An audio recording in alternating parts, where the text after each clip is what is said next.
નિર્માણ ન્યૂઝ સાથે હું છું વિવેક ચૌહાણ। સૌપ્રથમ વાત કરીશું રાજકોટની। એક તરફ લોકસભાની ચૂંટણીની વિધિવત જાહેરાત થવાને હવે ગણતરીના કલાકો બાકી હોય ત્યારે ભાજપ દ્વારા પ્રચાર કાર્ય પૂરજોશમાં શરૂ કરી દેવાયું છે। ત્યારે વિપક્ષના એવા કોંગ્રેસમાં ઉમેદવારના નામને લઈને આંતરિક કલહ પણ ચરમસીમાએ પહોંચી ગયો છે। રાજકોટ લોકસભા બેઠક પર કોંગ્રેસના ઉમેદવાર તરીકે વિક્રમ સુરાણીનું નામ ચર્ચામાં આવતા સ્થાનિક કક્ષાએ કોંગ્રેસમાં જબરજસ્ત વિરોધના સૂર ઉઠ્યા। રાજકોટ કોંગ્રેસના આગેવાનોએ દિલ્હી કોંગી હાઈકમાન્ડને એક પત્ર લખ્યો અને વિક્રમ સુરાણીના ઉમેદવારને ભારે નારાજગી વ્યક્ત કરી હતી। એટલું જ નહીં, જો વિક્રમ સુરાણીને ટિકિટ આપવામાં આવે તો સ્થાનિક કોંગ્રેસના આગેવાનો અને કાર્યકરો નિષ્ક્રિય થઈ જશે તેવી ચીમકી પણ ઉચ્ચારી છે।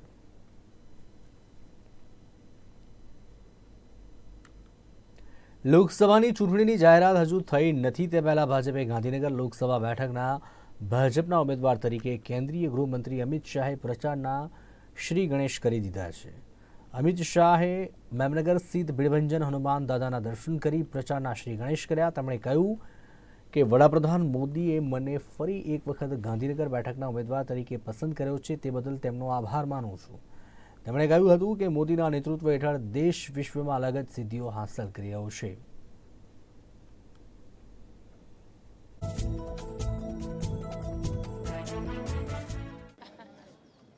અને આજ પાર્ટી જે દેશના ગરીબમાં ગરીબ ઘરોમાંથી એક ચા વેચવા વાળાના ઘરના એક નાનકડા છોકરાને દેશના વડાપ્રધાન અને વિશ્વ નેતા એ ભારતીય જનતા પાર્ટીનું આંતરિક લોકતંત્ર એના પરિણામ રૂપે જ આ શક્ય થઈ શકે। અને 18મી લોકસભાની ચૂંટણીમાં ફરી એકવાર ભારતીય જનતા પાર્ટીના રાષ્ટ્રીય અધ્યક્ષ અને અમારા વરિષ્ઠ નેતા દેશના વડાપ્રધાન આપણા નેતા નરેન્દ્રભાઈએ મને ગાંધીનગર લોકસભામાંથી ઉભા રહેવાની તક આપી છે। નરેન્દ્રભાઈના શાસનમાં 10 વર્ષની અંદર નરેન્દ્રભાઈએ દેશને સમૃદ્ધ કરવાનું કામ કર્યું। નરેન્દ્રભાઈએ 60 કરોડથી વધુ ગરીબોના જીવનમાં ઉજાસ પાથરવાનું કામ કર્યું। નરેન્દ્રભાઈએ દેશની માતાઓ બહેનોને 33% રિઝર્વેશન આપી લોકસભા અને વિધાનસભામાં જવાનો રસ્તો પ્રશસ્ત કર્યો। નરેન્દ્રભાઈએ ડિજિટલ ક્રાંતિ અને મેક ઇન ઇન્ડિયાથી દેશના યુવાઓને વિશ્વના યુવાનોની સામે ઉભા રહેવાનો એક મંચ આપ્યો। નરેન્દ્રભાઈએ દેશની વિદેશ નીતિથી દેશની કૂટનીતિનો પરચમ ધ્વજ સમગ્ર વિશ્વમાં સૌથી ઊંચાઈ સુધી લહેરાવવાનું કામ નરેન્દ્રભાઈ।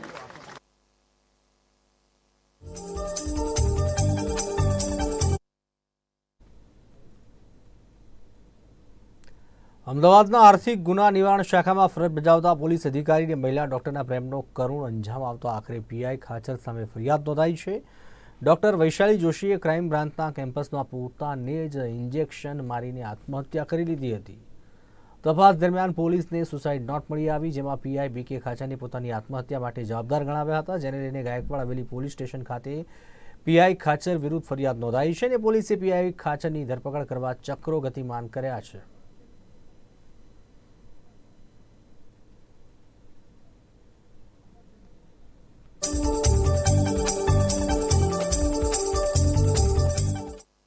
ગઈ તારીખ 6/3/2024ના રોજ ગાયકવાડ હવેલી પોલીસ સ્ટેશનમાં ક્રાઇમ બ્રાન્ચની ઓફિસના બહાર જે એક મહિલાએ આપઘાત કરેલો હતો, તો એની વિગતોમાં શરૂઆતે મહિલા જે છે એના પાસેથી આપણને સુસાઇડ નોટ અને અન્ય જે એની ડાયરી મળેલી આવી હતી, એની પ્રાથમિક તપાસમાં તેઓની સુસાઇડ નોટમાં તેઓએ પોતાને ક્રાઇમ બ્રાન્ચના ઈઓડબ્લ્યુ શાખામાં ફરજ બજાવતા પોલીસ ઇન્સ્પેક્ટર બીકે ખાચર સાથેના પ્રેમ સંબંધ હતા અને પ્રેમ સંબંધમાં તેઓના જે વિક્ષેપ પડેલો હતો તેના કારણે પોતાએ ડિપ્રેશનમાં હતા અને પોતે આજે આત્મહત્યા કરવાનું પગલું ભરેલું, તેના માટે તેઓએ બીકે ખાચરને જવાબદાર ઠેરવ્યા હતા. તો આ મુજબનો આખો બનાવ હતો. એમાં પોલીસ દ્વારા શરૂઆતમાં અકસ્માત મોત નોંધવામાં આવેલું હતું.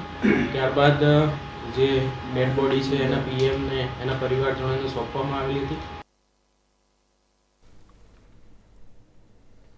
અમદાવાદમાં પ્રથમવાર શ્રી સોમયજ્ઞ મહોત્સવનું આયોજન કરાયું. સોમયજ્ઞ અંગે પદ્મશ્રી પદ્મભૂષણ પરમ પૂજ્ય ગોસ્વામી શ્રી ગોકુલોત્સવજી મહારાજ ઇન્દોર તેમજ સોમયજ્ઞ સમ્રાટ પરમ પૂજ્ય ગોસ્વામી શ્રી વ્રજોત્સવજી મહોદયે જણાવ્યું કે સોમયજ્ઞ શુદ્ધ વૈદિક વિષ્ણુયાગ છે અને આ યજ્ઞમાં સાધારણ યજ્ઞની જેમ સ્વાહા નહીં પણ વસઠનું ઉચ્ચારણ કરીને વૈશ્વાનર અગ્નિમાં આહુતિ અપાતી હોય છે. અમદાવાદ ખાતે વલ્લભાચાર્ય નગર વલ્લભ સદન રિવરફ્રન્ટ પાસે તારીખ 18 એપ્રિલના રોજ ભવ્ય અને દિવ્ય કળશ શોભાયાત્રા સાથે સોમયજ્ઞનો પ્રારંભ થશે અને તારીખ 24 એપ્રિલ 2024ના રોજ પૂર્ણાહુતિ થશે. દરરોજ વિવિધ પ્રકારના મહોત્સવનું આયોજન પણ કરવામાં આવેલ છે.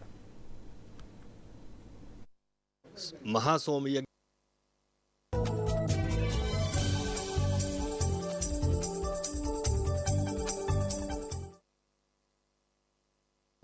विराट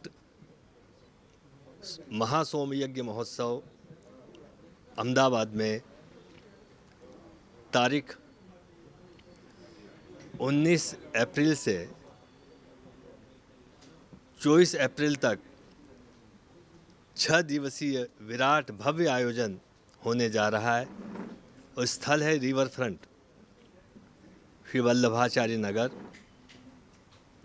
यह सोमयज्ञ एक महान यज्ञ है जो ऋषि मुनि प्राचीन समय में प्राचीन काल में करते थे और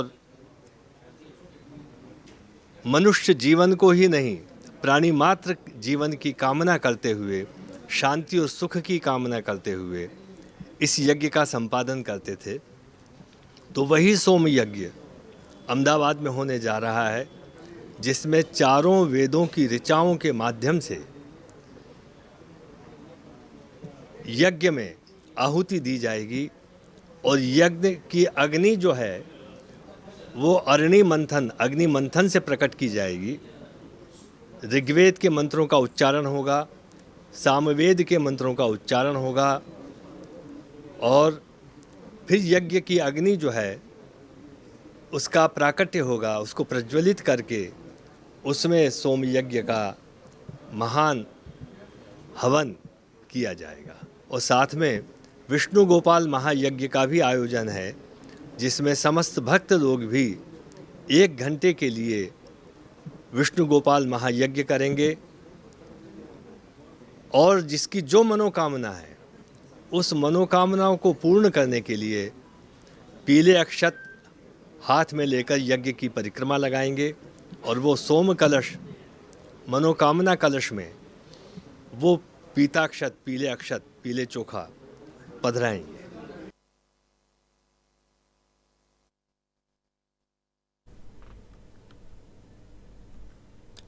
અમદાવાદમાં કેશવબાગ પાસે કાર ચાલકે મહિલાની એક્ટિવાને ટક્કર મારી હતી. એક્ટિવાને ટક્કર વાગતા જ મહિલા 10 ફૂટ સુધી ઉછળી હતી અને 50 મીટર દૂર ઢસડાઈ હતી.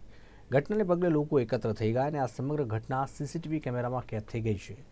ગંભીર ઈજા સાથે યુવતીને હોસ્પિટલ ખસેડી હતી. જોકે સારવાર દરમિયાન યુવતીનું મોત થતાં પરિવાર આઘાતમાં સરી પડ્યો છે. ફિઝિયોથેરાપીનો અભ્યાસ કરતી યુવતી શિવરંજની નજીક આસોપાલવ 4 રસ્તા પાસે પસાર થઈ રહી હતી ત્યારે કાર ચાલકે મહિલાને અડફેટે લીધી.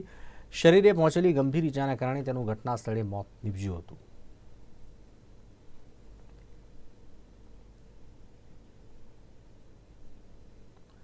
છોટાઉદેપુર તાલુકાના હરપાલપુરા ગામમાં નવીન બનેલી શાળાના કામમાં તકલાદી કામ થતું હોવાનો ગામના લોકો વિડીયો વાયરલ થયો હતો, જેમાં શાળાના બાંધકામમાં હલકી ગુણવત્તાનું મટીરિયલની સાથે માલ પણ યોગ્ય રીતે બની રહ્યો ન હતો ત્યારે ગ્રામજનોએ કોન્ટ્રાક્ટર પાસે જઈને હોબાળો મચાવ્યો હતો.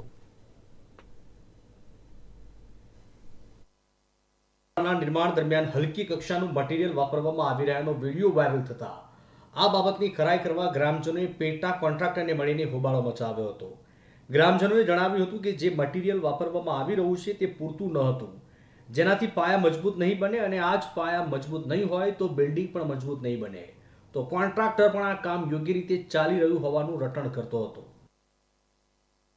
અને આ જ બાબતે લઈને મજૂરોને પૂછવામાં આવ્યું તો જણાવ્યું કે 8 તગારા કપચી, 8 તગારા રેતી અને 3 તગારા સિમેન્ટ વાપરવામાં આવતો હોય તે યોગ્ય નથી. એટલું જ નહીં, લેબર કોન્ટ્રાક્ટરે પણ કબૂલ્યું કે માલ યોગ્ય રીતે બની રહ્યો નથી. જે કપચીનો ઉપયોગ થઈ રહ્યો છે તેમાં પુષ્કળ પ્રમાણમાં ડસ્ટ હતો. હરપાલપુરા KGBV ખાતે ચાલતા બાંધકામ સંદર્ભે મળેલી રજૂઆત ધ્યાને લેતા જે તે DS જસાણી સુરતની જે એજન્સી કામ કરી રહી છે એની સાથે સંપર્ક કરી અને ઉચ્ચ કોટીનું મટીરિયલ અને કામગીરી થાય તેવા માટે અમે TRP મારફતે તપાસ કામગીરી સોંપી દીધી છે અને યોગ્ય કાર્યવાહી કરવામાં નહીં આવે તો સ્ટેટ કક્ષાએ ડિસ્ક્વોલિફાઈડ કરવા સુધીની કામગીરી કરવા માટે અમે સ્ટેટ પ્રોજેક્ટ ઇજનેરશ્રીને અમે લેખિત જાણ કરવાના છીએ. અમારા દરેક તાલુકાની અંદર TRPની નિમણૂક થઈ ગયેલી છે.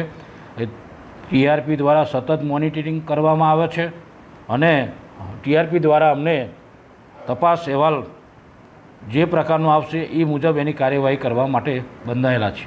સ્થળ ચકાસણી TRP દ્વારા થશે.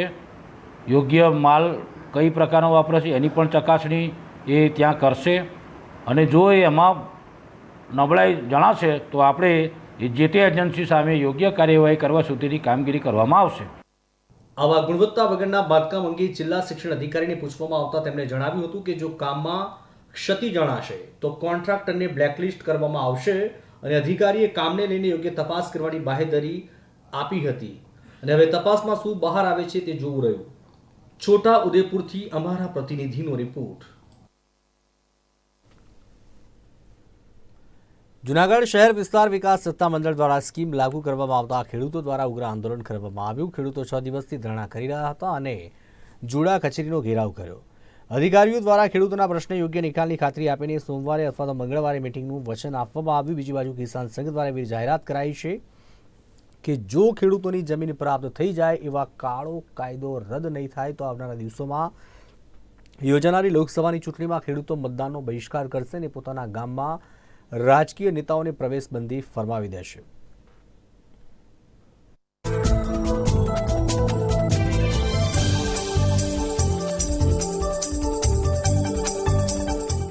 છઠ્ઠા દિવસે જુડાની કચેરી ખાતે અમારો લેખિત જે રજૂઆત હતી કે ભાઈ અમારા જે વાંધા છે એ વાંધા અમને લેખિતમાં આપવામાં આવે, અમારી સાથે બેઠક થાય અને આ TPAના કાળા કાયદાને રદ થાય એ વિષય ઉપર આજે સમાધાન થયું છે.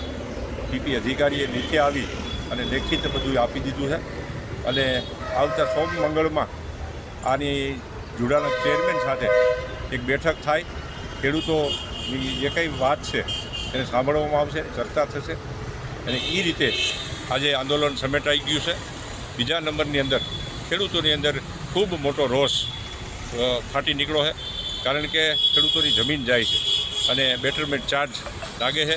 એટલા માટે આજે ખેડૂતોએ છઠ્ઠા દિવસે ધરણા સમયે નક્કી કરેલું છે કે ભાઈ અમારો પ્રશ્ન નહીં ઉકેલાય તો ના છૂટકે અમે મતદાનનો બહિષ્કાર કરશું. તો ખેડૂતોનું સંગઠન છે, ખેડૂતો સાથે જ અમારું ભારતીય કિસાન સંઘ પણ હોય અને આવતા દિવસોની અંદર જો આ TP રદ નહીં થાય તો ના છૂટકે અમારે મતદાનનો બહિષ્કાર કરીએ છીએ અને આવતા દિવસોની અંદર ચૂંટણીની અંદર ખેડૂતો મતદાનથી વંચિત રહે અને આ આવતી ચૂંટણી જે આવે ચૂંટણી એની અંદર ખેડૂતો મતદાનથી વંચિત રહેશે એવો એક સ્વરૂપે અહીંયા 500 ખેડૂતોએ ધરણાની અંદર નિર્ણય કર્યો છે. એટલે આજે આ રીતે નિર્ણય થઈ અને છૂટા પડી અને આજે આંદોલનનો અંત લીધો. જૂનાગઢ જિલ્લાના બેસાણ તાલુકાના ગળથ ગામે પૂર્વ સરપંચ વિનુ ડોબરિયાએ ગોરખ બસિયા સાથે અગાઉ લસણની ચોરી બાબતે ઝઘડો થયો હતો. ત્યારે આ મામલેને બંદૂક રાખી તેને પીરની દરગાહ નજીક બોલાવી ગોરખ બસિયાને રાજુ બસિયાએ છરી અને બોથડ પદાર્થના ઘા ઝીકીને હત્યા નિપજાવી. આ ઘટનામાં પોલીસે બંને આરોપીને રાફડિયા નજીકથી ઝડપી લીધા. બંનેને વિસાવદર કોર્ટમાં રજૂ કરી રિમાન્ડ મેળવવાની તજવીજ હાથ ધરી હતી.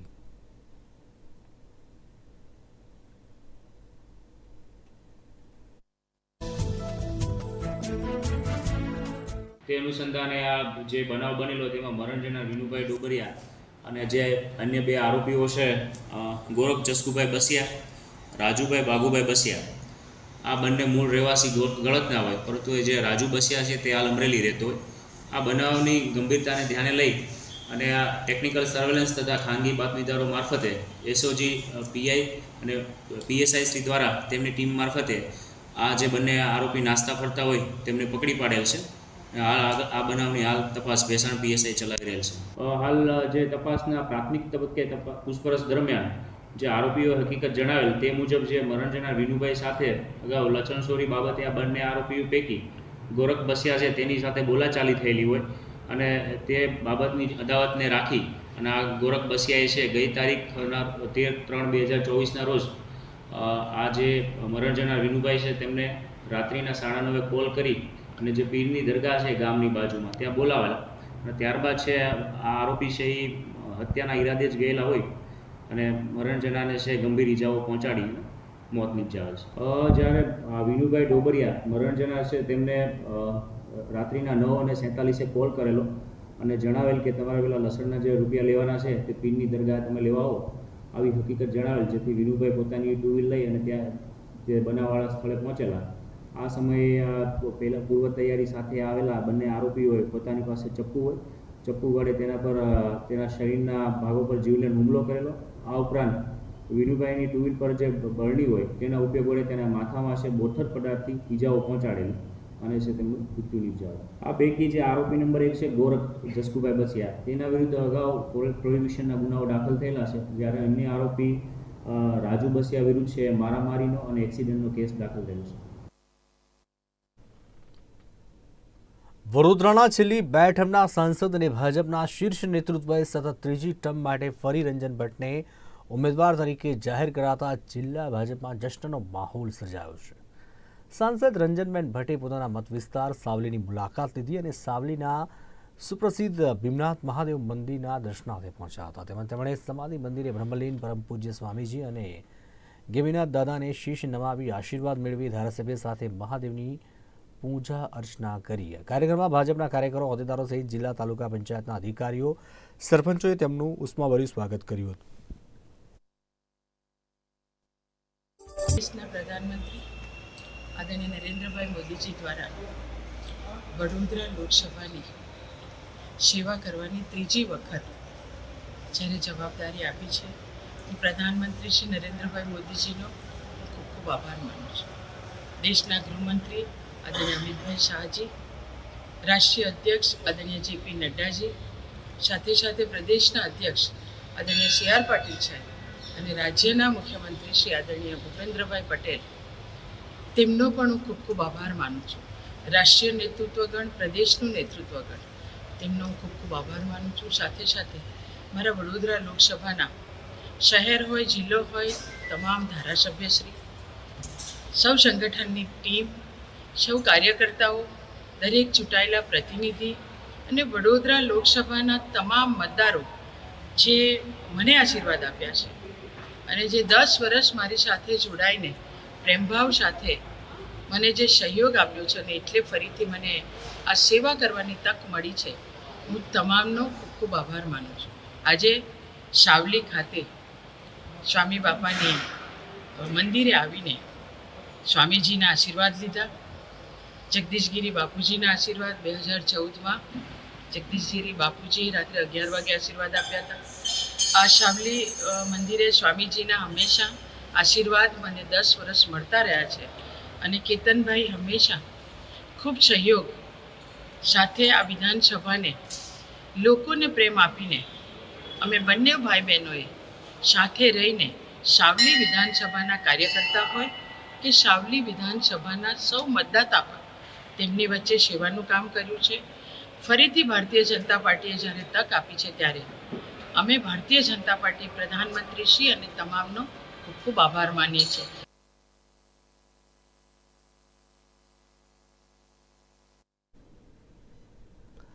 ઓનલાઈન માધ્યમથી સમગ્ર ભારતમાં 26/11 જેવા સિરિયલ બોમ્બ બ્લાસ્ટની ધમકી આપનાર આરોપીની ધરપકડ કરાઈ છે. અમદાવાદ સાયબર ક્રાઇમ બ્રાન્ચે ઓરિસ્સાથી આરોપીની ધરપકડ કરી છે. આરોપી જાવેદ અંસારી ઓરિસ્સામાં ગેરેજનું કામ કરતો હતો, જેને પોતાના આસપાસના લોકોથી પરેશાન થતા પોતાના જ વિસ્તારની અંદર ધાક જમાવવા માટે સમગ્ર કૌભાંડ રચ્યું, જે બાબતને લઈને જ અમદાવાદ સાયબર ક્રાઇમ બ્રાન્ચે આરોપીની ધરપકડ કરી વધુ તપાસ હાથ ધરી છે.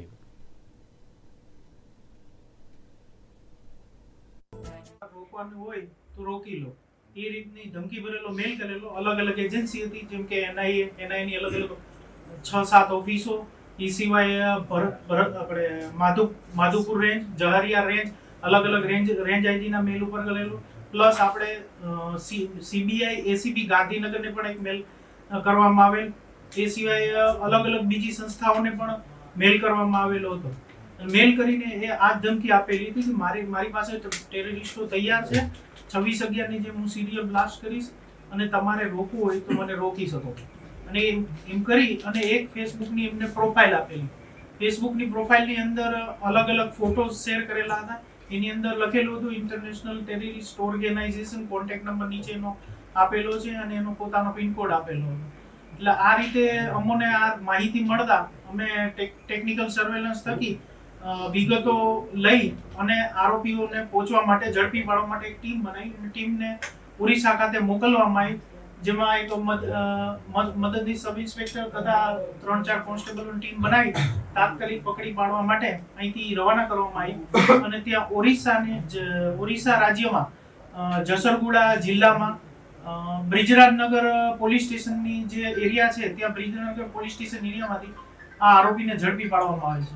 આરોપીનું બેકગ્રાઉન્ડ એટલું બધું ખાસ નહીં. આરોપી પોતે ગેરેજમાં કામ કરતો હતો. ગેરેજની અંદર એનું કામ હતું જે પણ ગાડીઓ આવે એનું બોડી પેઇન્ટિંગ કરવાનું અને પોલિશિંગ કરવાનું. આ એનું મેઇન કામ હતું. આવું કરવાનું કારણ એ હતું કે એ આજુબાજુની પબ્લિકથી કંટાળેલો હતો અને વસ્તી એમને હેરાન કરતી હતી. એવું આરોપીનું પ્રાથમિક પૂછપરછમાં અમને જાણવા મળ્યું કે એમને આજુબાજુમાં હેરાનગતિ થતી હતી. એટલે આજુબાજુવાળા લોકોને મતલબ ડરી જાય એનાથી.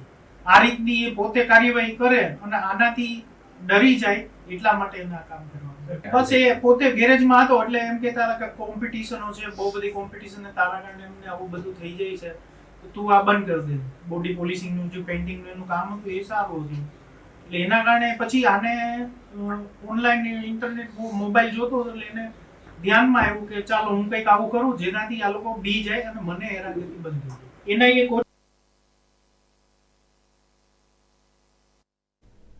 શુક્રવારે કેન્દ્રીય ચૂંટણી પંચના 2 નવા નિમણૂક થયેલા કમિશનરોએ પદભાર સંભાળી દીધો. ત્યારબાદ તેમણે લોકસભાની ચૂંટણીની તૈયારીઓની સમીક્ષા કરી, જેની સાથે લોકસભાની ચૂંટણીનું કાઉન્ટડાઉન શરૂ થઈ ગયું છે.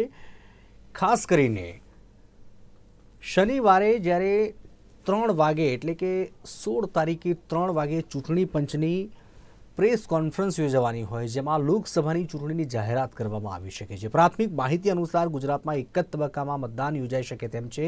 ગુજરાતની 26 લોકસભાની બેઠક ઉપરાંત વિધાનસભાની 6 બેઠક પર પેટા ચૂંટણી પણ યોજાવાની છે.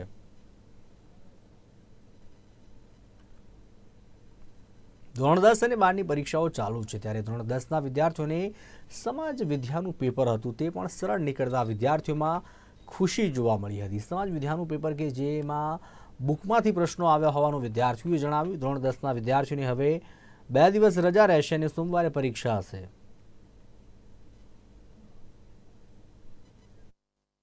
ધોરણ 10નું આજે પેપર પૂર્ણ થયું છે, ત્યારે તમામ વિદ્યાર્થીઓ જે છે પરીક્ષા ખંડની બહાર આવ્યા છે અને સાથે જ વાત કરવામાં આવે પેપર કેવું હતું અને ખાસ કરીને કેવું ગયું. વિદ્યાર્થીઓ સાથે પણ વાત કરીશું, કારણ કે આજે કેવું પેપર હતું અને કેવું ગયું. શું કહેશો, કેવું પેપર લાગ્યું? ઇઝી હતું? ઇઝી પેપર હતું આજે. શું કહેશો, કઈ રીતનું મતલબ જે પણ ક્વેશ્ચન પૂછ્યા છે કેવા? મોસ્ટ ઓફ ટેક્સ્ટ બુકમાંથી જ પૂછ્યા હતા ક્વેશ્ચન્સ અને આમ ઇઝી હતું. શું કહેશો, હવે ક્યારે એક્ઝામ છે, કેવી પ્રકારની તૈયારી? હવે સાયન્સની એક્ઝામ છે, સારી જ છે તૈયારી. ચોક્કસ પાછળ જે વિદ્યાર્થીઓ જે છે તે પણ અત્યારે એક્ઝામ આપીને અહીંયા બહાર આવ્યા છે. બધા વિદ્યાર્થીઓ જે છે તે ખુશ જોવા મળી રહ્યા છે. પેપર ઇઝી હોવાનું પણ તેઓ કહી રહ્યા છે. ખાસ કરીને વાત કરવામાં આવે તો જે પેપર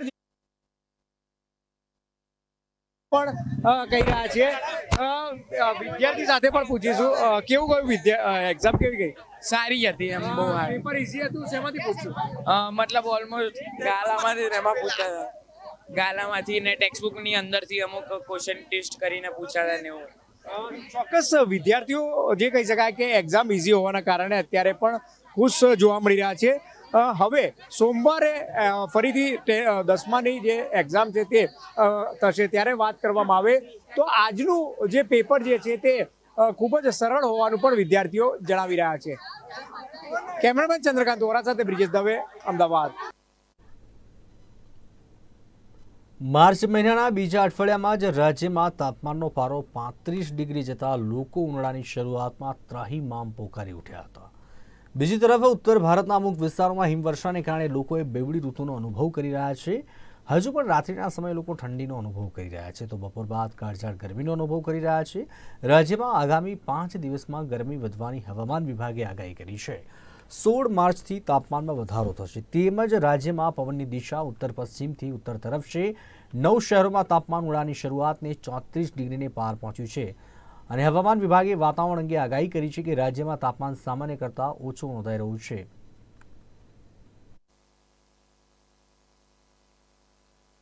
आने वाले हफ्ते में गुजरात में जो है मौसम मुख्य तौर पे ड्राई बना रहेगा.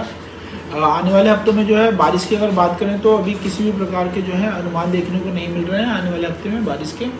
साथ ही साथ अगर हम बात करें पिछले 24 घंटों में जो है कैसा रहा है तापमान, तो न्यूनतम तापमान की बात करें तो मुख्य तौर पे जो है अहमदाबाद में 19.4 डिग्री सेल्सियस और गांधीनगर में 18.4 डिग्री सेल्सियस जो है न्यूनतम तापमान दर्ज किया गया है.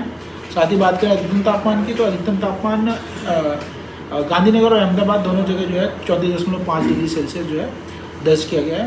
साथ ही अगर हम बात करते हैं आने वाले हफ्ते में जो है टेम्परेचर ट्रेंड कैसा रहेगा, तो अधिकतम तापमान और न्यूनतम तापमान दोनों में जो है आगे आने वाले 5 दिनों तक जो है 2 से 3 डिग्री की जो है बढ़त देखने को मिल सकती है अधिकतम और न्यूनतम दोनों तापमान में. साथ ही अगर हम बात करें कोस्टल एरियाज़ की, तो दोनों कोस्ट में उत्तरी तथा दक्षिणी कोस्ट में जो है हवाएं उत्तर पश्चिम तथा उत्तर दिशा से प्रिवेल करेंगी, जो 10 to 15 नॉट्स रहने की संभावना है स्पीड. साथ ही लैंड एरिया में भी हवाएं उत्तर पश्चिम तथा उत्तर दिशा से जो है प्रिवेल कर रही हैं. देखिए आगे आने वाले 5 दिनों की बात करें अधिकतम तापमान की, तो उसमें 2 से 3 डिग्री और जो है आसार है कि जो है तापमान जो है 37 डिग्री या 38 डिग्री तक जो है अहमदाबाद में जो है और गांधीनगर में जा सकता है.